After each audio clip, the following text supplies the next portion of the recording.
नई शुरुआत और जीवन का नवीनीकरण। इसलिए यदि कोई मसीह में है तो वो एक नई सृष्टि है। पुरानी बातें जाती रही, देखो सब कुछ नया हो गया है। प्रिय भाइयों और बहनों, आज हम पहुंचे इस डिवाइन वीक में के अंतिम और सबसे सुंदर चरण पर, नई शुरुआत और जीवन का नवीनीकरण।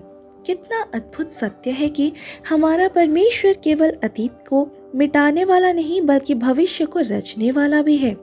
हो सकता है पिछले वर्ष आपके लिए आंसुओं से भरा रहा हो, आपने कई हानि झेली हो, कई रिश्ते खोए हो, पर आज प्रभु कहता है, मैं तेरा अतीत नहीं देख रहा, मैं तेरे लिए नया भविष्य रच रहा हूँ। यीशु वो प्रभु है जो कब्र से भी जीवन निकालता है, अंधेरे से भी रोशनी निकालता है और टूटे हुए जीवन से भी नई शुरुआत करता है। परमेश्वर का स्वभाव है नया करना। बाइबल की शुरुआत से लेकर अंत तक हम एक ही परमेश्वर को देखते हैं जो सब कुछ नया करता है। देख, मैं सब कुछ नया करता हूँ।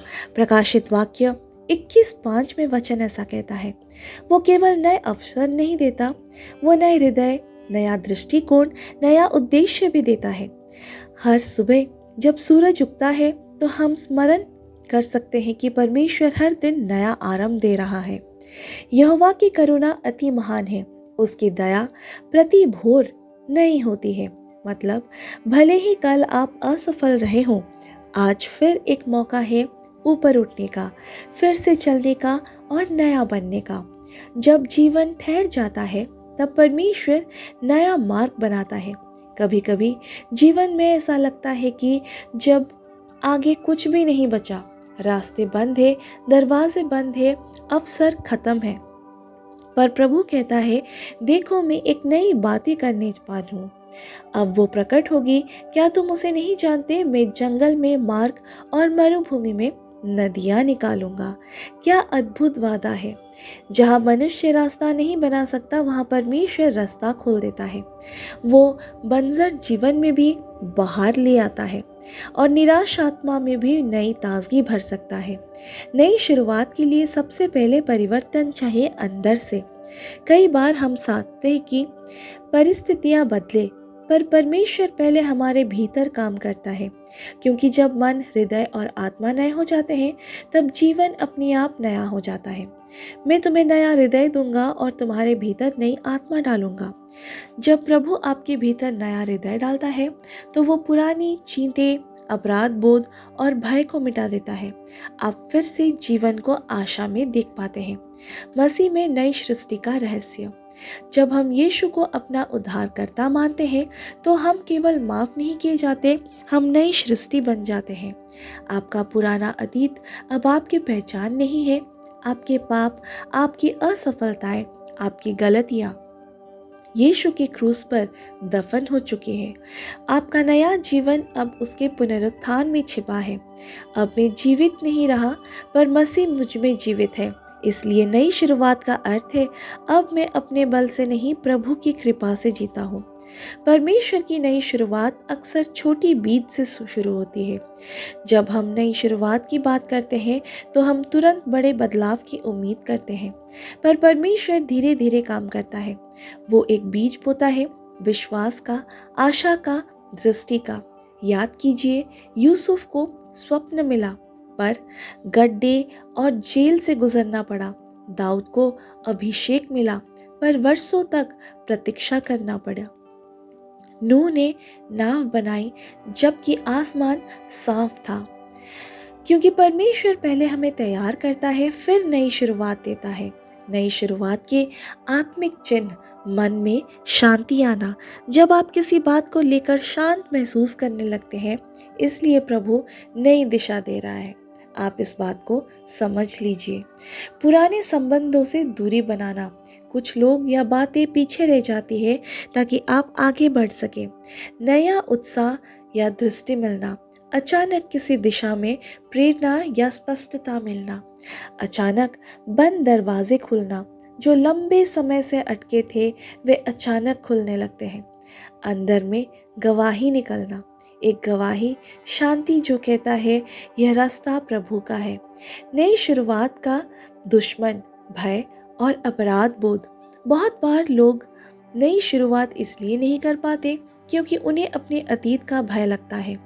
अगर मैं फिर असफल हुआ तो, अगर लोग हंसे तो, अगर परमेश्वर नाराज है तो। पर याद रखिए, अब जो मसीह यीशु में है उन पर दंड की आज्ञा नहीं है। यीशु ने आपका अतीत क्षमा कर दिया है। वो ना केवल आपको माफ करता है बल्कि आपको फिर से अवसर देता है। नया आरंभ क्षमा से शुरू होती है। खुद को माफ कीजिए, दूसरों को माफ कीजिए और आगे बढ़िए। जब आप नई शुरुआत को स्वीकारते हैं तो आशीष के द्वार खुलते हैं। तेरा प्रारंभ छोटा होगा परंतु तेरा अंत अत्यंत बड़ा होगा। आमीन। अय्यूब 8:7 में वचन ऐसा कहता है, जब अय्यूब ने अपने कठिन समय के बाद फिर से शुरुआत की तो परमेश्वर ने उसे दुगना आशीष दिया। हो सकता है आप भी किसी राख में खड़े हो, पर याद रखें, राख से भी सौंदर्य प्रभु यीशु मसीह निकालता है। परमेश्वर राग से मुकुट देता है, शोक से आनंद देता है और टूटी आत्मा से नई गवाही देता है। हर सुबह नया वचन पढ़िए, जैसे नया बीज। अपनी पिछली असफलता को सीख के रूप में देखिए। अपने आसपास सकारात्मक और आत्मिक लोगों को रखिए। नई आदतें बनाइए, जैसे प्रार्थना डायरी या दैनिक आभार सूची। हर दिन एक छोटी जीत पर धन्यवाद दीजिए। व्यवहारिक कदम ले सकते हैं आप ये सब करके। प्रभु कहता है, मैं तेरे लिए नया अध्याय खोल रहा हूँ।